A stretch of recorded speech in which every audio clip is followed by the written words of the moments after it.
Bonjour à tous et bienvenue à Catch Club. On se retrouve pour les résultats de SmackDown du 9 octobre 2020 avec la première partie du draft.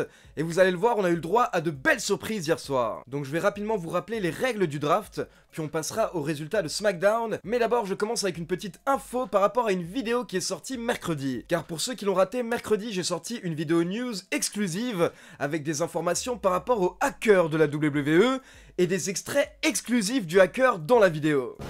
Vous m'aviez oublié? Vous pensiez que la WWE m'avait oublié?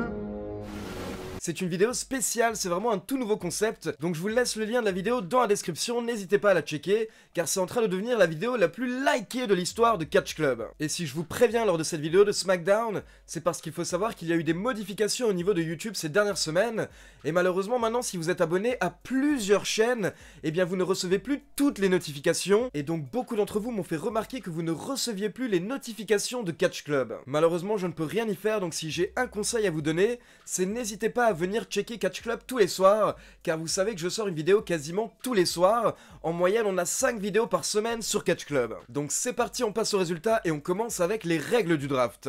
Donc d'abord, sachez que le draft a commencé hier soir lors de SmackDown et qu'il continuera lundi lors de Raw. Et quand le draft démarre, il faut savoir que les catcheurs n'appartiennent plus à Raw ou SmackDown, c'est comme s'ils étaient tous agents libres. Donc hier soir, il fallait que Raw et SmackDown reconstruisent leur roster à partir de zéro. C'est pour ça que bien entendu, l'objectif principal c'est de choper les champions et les gros noms. Maintenant, il faut savoir que hier soir, tous les catcheurs n'étaient pas sélectionnables.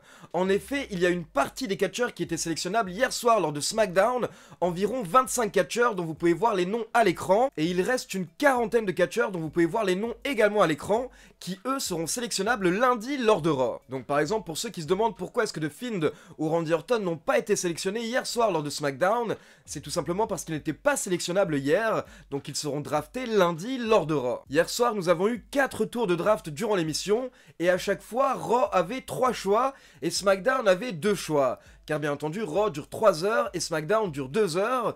Et dernière petite précision, il faut savoir que NXT n'était pas inclus dans le draft. Donc c'est parti, le show démarre avec les commentateurs qui nous présentent Stephanie McMahon, qui sera en charge de la draft ce soir. Stephanie nous dit que bien entendu c'est un honneur et un privilège. Puis elle nous annonce les 5 premiers choix. Donc d'abord nous avons Raw qui choisit Drew McIntyre, le champion WWE. Car comme je vous l'ai expliqué, là les catcheurs n'appartiennent plus à Raw ni à SmackDown. Donc il fallait absolument que Raw chope un champion et SmackDown chope un champion. Donc c'est fait, Raw sélectionne Drew McIntyre. Et derrière, bien entendu, SmackDown sélectionne le champion universel de Big Dog, Roman Reigns. Ensuite, Raw sélectionne Asuka, la championne de Raw. Puis SmackDown sélectionne Seth Rollins. Puis le premier tour se termine avec Raw qui sélectionne le Hurt Business. Et pour info, quand un show sélectionne une équipe ou un clan, tous les membres comptent comme un choix, sauf si le show souhaite séparer l'équipe. À ce moment-là, il peut uniquement sélectionner un membre de l'équipe. Mais là, hier soir, Raw a bien sélectionné le clan entier du Hurt Business, c'est-à-dire MVP, Bobby Lashley, Cedric Alexander et Shelton Benjamin. Donc première grosse surprise de la soirée, le Messi du lundi soir est transféré à SmackDown. Et tout de suite, on a droit à une interview de Seth Rollins dans les coulisses, où Seth Rollins nous explique que le surnom du Messi du lundi soir n'a jamais vraiment été important. Ce qui était important, ce qui comptait, c'était son message. Rollins nous dit qu'il est très heureux de débarquer à SmackDown, mais ça lui brise un petit peu le cœur de ne pas pouvoir être présent à Raw pour voir la famille Mysterio exploser. Il ajoute tout de même qu'il est chanceux car au moins comme ça, il n'aura plus jamais à voir leur visage dégueulasse. Puis on passe au premier match de la soirée avec Big E contre Sheamus dans un Falls Count Anywhere match. Un match où le tombé peut avoir lieu n'importe où dans l'arène. Donc bien entendu, tout est permis lors du match, ce qui fait qu'on a eu le droit à quelques armes, notamment un kendo stick. Big E s'est bien acharné sur Sheamus avec le kendo stick, et derrière, Sheamus était vraiment marqué. Et honnêtement, ça a été l'histoire du match hier soir. C'était un match très intense et très violent pour un épisode de SmackDown. Très rapidement, les catcheurs sont sortis du ring, ils ont commencé à se battre dans les vestiaires, et au bout d'un moment, Sheamus a même voulu humilier Big E. Il l'a jeté contre les tables au niveau du catering, donc là où il y a à manger, et Sheamus a pris des œufs, il a pris de la farine, et il les a jetés sur Big E en lui disant « Tiens, allez, fais les pancakes maintenant !» Puis les catcheurs se sont retrouvés au niveau du parking, et Sheamus a porté son white noise à Big E sur le pare-brise d'une voiture. Big E a réussi à se dégager avant le compte de 3, Mais là, Sheamus s'est acharné sur lui et il voulait même l'enfermer dans le coffre d'une voiture. Mais d'un coup, on a eu le droit au réveil de Big E. Big E s'est réveillé, il est sorti de la voiture, il a évité un bro kick, puis il a porté un powerbomb à Sheamus, encore une fois sur le pare-brise d'une voiture. J'ose imaginer que le pare-brise était censé casser, mais au final ça n'a pas cassé, donc Sheamus a glissé sur la voiture, il est tombé au sol. Puis Big E l'a à nouveau soulevé, il l'a à nouveau jeté sur le pare-brise, et cette fois-ci le pare-brise s'est cassé. Puis Big E a porté le big ending à Sheamus à travers une table pour la victoire. Donc très grosse victoire pour Big E hier soir dans un match qui était très impressionnant. Et attention, après le match, on voit quelqu'un qui rejoint Big E, ça a l'air d'être un agent de sécurité, son visage est masqué, mais il s'agit de Kofi Kingston qui est de retour, et Kofi qui nous dit qu'il n'est pas seul. Et là, nous avons le droit au retour de Xavier Woods. Donc c'est la réunion du New Day, et Kofi Kingston et Xavier Woods étaient motivés comme jamais. Ils ont expliqué qu'ils sont de retour pour remporter les championnats par équipe. Mais en toute honnêteté, durant l'interview, Big E n'avait pas l'air totalement emballé. Car forcément, il venait juste de terminer son match, donc il avait mal partout. Il a tout de même essayé de s'ambiancer avec ses potes, mais honnêtement, Big E nous donnait l'impression de ne pas être très heureux. On continue ensuite avec Jey Uso qui fait son entrée, et il veut parler à son cousin. Mais Roman Reigns n'a pas l'air de vouloir venir, donc Jey Uso nous fait une petite promo, jusqu'à ce qu'il soit interrompu par Paul Heyman qui était sur l'écran géant. Et Paul Heyman nous dit que ce n'est pas Jey Uso qui va dicter quand Roman Reigns doit apparaître. Puis Paul Heyman nous passe une petite vidéo de la raclée qu'a subi Jey Uso à Clash of Champions, pour que ça serve d'exemple à toutes les autres personnes qui voudraient défier le champion. Et après la vidéo, on retrouve Roman Reigns en coulisses à côté de Paul Heyman. Et Roman Reigns nous dit une phrase très intéressante. Il nous dit que son père lui a dit que dans ce business, il ne faut rien croire de ce que tu entends, et uniquement la moitié de ce que tu vois. Mais Roman dit à Jey Uso que la vidéo qu'il vient de voir, ça, il peut y croire, believe that. Puis Roman dit à son cousin, j'ai essayé de t'aider, j'ai essayé de te rendre meilleur, tout ce que tu avais à faire, c'était de prononcer les mots et de me reconnaître en tant que ton chef. Jey Uso souhaitait que Roman Reigns annonce la stipulation de leur match lors du prochain pay-per-view Hell in a Cell. Et donc Roman Reigns nous annonce que lors du prochain pay-per-view, les deux cousins vont s'affronter dans un Hell in a Cell match, mais en plus ce sera un I Quit match. Je rappelle que dans un I Quit match, il n'y a pas de tombée ou de soumission.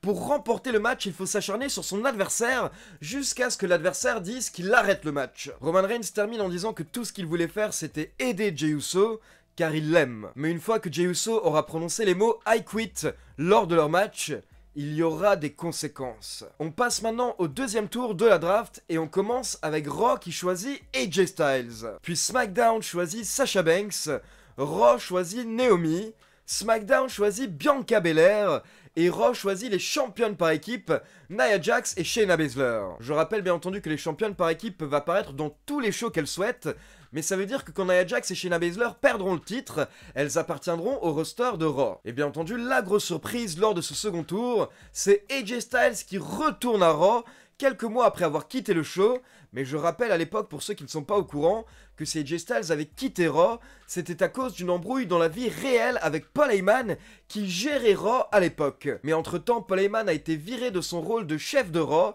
donc maintenant AJ Styles peut y retourner. Derrière, on a le droit à une petite promo de AJ Styles, où il nous dit qu'il est un petit peu fâché, car il aurait dû être le premier choix du draft. Puis il nous dit que quelqu'un avec ses compétences et ses qualités ne devrait pas être aux côtés de personnes comme Sami Zayn ou Jeff Hardy. Donc AJ Styles va à Raw et il nous dit que son futur va être phénoménal. On enchaîne avec le second match de la soirée, Matt Riddle et Jeff Hardy contre The Miz et John Morrison. Et petite information qui fera plaisir aux fans de Jeff Hardy, Corey Graves a précisé que hier, ça faisait 1 an que Jeff Hardy était totalement sobre. On a eu le droit à un match assez court d'environ 5 minutes 30, et c'est Matt Riddle qui a remporté le match pour son équipe, avec le Bro Derek sur The Miz. Mais ce qui compte vraiment, c'est ce qui s'est passé après le match, car là, nous avons le droit à un énorme retour, car c'est un retour très surprenant, un retour qu'on n'attendait plus.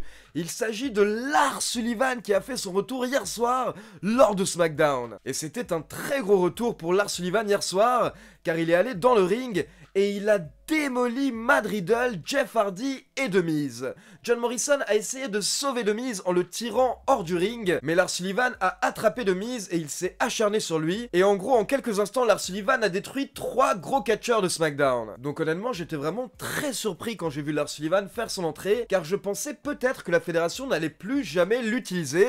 Eh bien écoutez, au final il est de retour, et on dirait même que la fédération va lui donner un beau petit push. Du coup on retrouve Stephanie McMahon pour le 3e tour, mais avant de commencer elle nous précise que Lars Sullivan va être ajouté aux catcheurs qui seront sélectionnables lundi. Puis Stephanie nous annonce que Raw a choisi Ricochet, SmackDown a choisi Jey Uso, Raw choisit Mandy Rose, SmackDown choisit les Mysterio, Rey et Dominic, et Raw choisit The Miz et John Morrison. Donc Seth Rollins pensait qu'il n'allait plus voir les Mysterio, et bien au final Rey et Dominic l'ont suivi à SmackDown. Puis nous avons droit aux entrées de Bayley et Sasha Banks qui vont s'affronter pour le titre de SmackDown. Et pendant l'entrée des catcheuses, les commentateurs nous ont précisé que hier soir ça aurait été le 53e anniversaire de Eddie Guerrero. Donc je souhaitais le préciser car Eddie Guerrero faisait partie de mes catcheurs préférés. Bayley bien entendu a fait son entrée avec une chaise, et au bout de 2 minutes 30, elle a utilisé la chaise pour frapper Sasha Banks, mais du coup bien entendu Bayley a été disqualifiée. Donc clairement en fait Bayley qui n'avait pas envie de défendre son titre hier soir, donc elle a fait un petit peu exprès de se faire disqualifier en utilisant une arme, car comme vous le savez quand un champion ou une championne se fait disqualifier, il perd le match, mais par contre il conserve le titre. Mais forcément ça n'a pas plu à Sasha Banks qui est enragée après le match, donc elle chope la chaise et elle s'acharne sur Bayley. Puis Sasha Banks a ouvert la chaise et elle l'a placée autour de la tête de Bayley, et Sasha Banks s'est dirigée vers les cordes, donc là elle voulait vraiment blesser Bayley, mais au dernier moment Bayley a réussi à prendre la fuite. Ensuite nous avons une petite vidéo qui nous récapitule l'attaque de The Fiend la semaine dernière sur Kevin Owens, car pour info les deux catcheurs vont s'affronter ce soir dans le main event de SmackDown, et on peut voir Kevin Owens qui se prépare pour son match dans les coulisses, et il est rejoint par Alexa Bliss qui fixe Kevin Owens et qui lui dit « laisse-le entrer ». Puis les commentateurs nous informent que Xavier Woods et Kofi Kingston ont le droit à un match pour le titre par équipe tout de suite, dès leur retour. Donc on enchaîne avec Xavier Woods et Kofi contre Cesaro et Shinsuke Nakamura pour les titres par équipe de SmackDown. Et nouvelle surprise hier soir, car Xavier Woods et Kofi Kingston ont battu Cesaro et Shinsuke Nakamura pour remporter les titres de champion par équipe de SmackDown. Et Big E est venu célébrer avec ses coéquipiers après le match. Mais alors que les 3 membres du New Day sont dans le ring, Stephanie McMahon fait son entrée pour le dernier tour du draft, et là elle nous annonce que Raw sélectionne Xavier Woods et Kofi Kingston, mais pas Big E. Et derrière, elle nous annonce que SmackDown sélectionne Big E. Donc on peut voir les membres du New Day qui sont en train d'halluciner dans le ring, car ça veut dire que les New Day sont séparés. Maintenant, 2 membres du clan vont être du côté de Raw, et un membre du clan va être à SmackDown, donc forcément la question se pose, est-ce que c'est la fin du New Day? Puis Stephanie McMahon continue en nous disant que Raw choisit Dana Brooke, SmackDown choisit Otis, et pour finir, Raw choisit Angel Garza. Et à côté de ça, du coup, en plus, une autre question se pose, car du coup, ça veut dire que les titres par équipe de SmackDown vont à Raw, donc en gros, ça veut dire qu'il y a 3 choix possibles la semaine prochaine. Soit les Street Profits vont être transférés à SmackDown, pour qu'il y ait un titre par équipe dans chaque show, soit Xavier Woods et Kofi Kingston vont perdre les titres de SmackDown la semaine prochaine, car pour info, à la fin de SmackDown hier, la WWE a annoncé que Kofi Kingston et Xavier Woods auront un match d'adieu la semaine prochaine lors de SmackDown, et ils défendront les titres par équipe contre Cesaro et Nakamura. Donc peut-être que Cesaro et Nakamura récupéreront les titres dès la semaine prochaine. Et enfin, le dernier choix possible, ce serait que les titres par équipe de Raw et SmackDown soient potentiellement unifiés lors des prochaines semaines. Mais actuellement, il n'y a aucune rumeur par rapport à une unification